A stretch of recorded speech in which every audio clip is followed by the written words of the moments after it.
अस्सलाम वालेकुम रहमतुल्लाहि बरकातुहू। अज़ीज़ तुलबा तलबात, एक बार फिर से इस्तकबाल है आपका ZK डिजिटल स्कूल में। आज हम देखेंगे जमात तीसरी, मजमून उर्दू, दिन ए प्यारे बच्चों 43वां। उससे पहले चैनल को सब्सक्राइब कीजिए, बेल आइकॉन के बटन को प्रेस कीजिए, लाइक कीजिए, शेयर कीजिए, कमेंट्स बॉक्स में अपने कमेंट्स ज़रूर दीजिए। प्यारे बच्चों, आज हम देखेंगे कहानी पढ़ना और सवालों के जवाबात लिखना। आओ मालूम करें, कहानी भगोट पढ़िए। फाख्ता और चींटी की यहाँ पे कहानी है। नदी के किनारे एक पेड़ था। पेड़ के नीचे चींटी का घर था। पेड़ पर फाख्ता रहती थी। एक रोज़ चींटी नदी में गिर गई।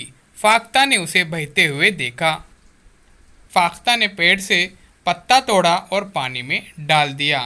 चींटी पत्ते पर चढ़ गई। पत्ता बहता हुआ किनारे तक पहुंच गया। चींटी की जान इस तरह से बच गई। कुछ दिन बाद एक शिकारी वहां आया। उसने फाख्ता को देखा, अपनी बंदूक निकाली और फाख्ता का निशाना लगाया। चींटी ने देखा, उसने शिकारी के पैर में काट लिया। शिकारी का निशाना चूक गया और फाख्ता की जान बच गई। प्यारे बच्चों, इस कहानी से हमको सबक मिलता है, सच्चा दोस्त वही है जो मुसीबत में काम आए। आइए प्यारे बच्चों, अब सवालों के जवाब देखते हैं। आओ अहलियत पैदा करें। चींटी का घर कहाँ था? जवाब देना है आपको प्यारे बच्चों।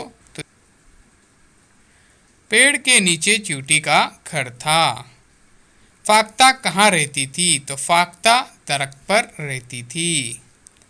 शिकारी किसको मारना चाहता था? शिकारी फाख्ता को मारना चाहता था। मुसीबत में कौन काम आता है? सच्चा दोस्त मुसीबत में काम आता है। ये थे सवालों के जवाबात। आगे देखते हैं। आओ मशकरे में। नदी में कौन गिरा? तो नदी में चींटी गिर जाती है। सच्चा दोस्त कौन होता है? जो मुसीबत में काम आए वही सच्चा दोस्त होता है। आओ तख़यलाती बने में चैलेंज। फाख्ता अगर चींटी की मदद न करती तो क्या होता? अगर फाख्ता अगर चींटी की मदद न करती तो चींटी की जान चली जाती।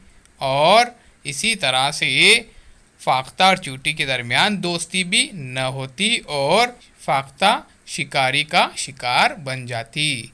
तो अजीज़ साथियों, एक बहुत ही अच्छी ये कहानी थी। अगर आपने सब्सक्राइब नहीं किया है तो ज़रूर सब्सक्राइब कीजिए, बेल आइकॉन के बटन को प्रेस कीजिए, लाइक कीजिए, शेयर कीजिए, कमेंट्स बॉक्स में अपने कमेंट्स ज़रूर दीजिए।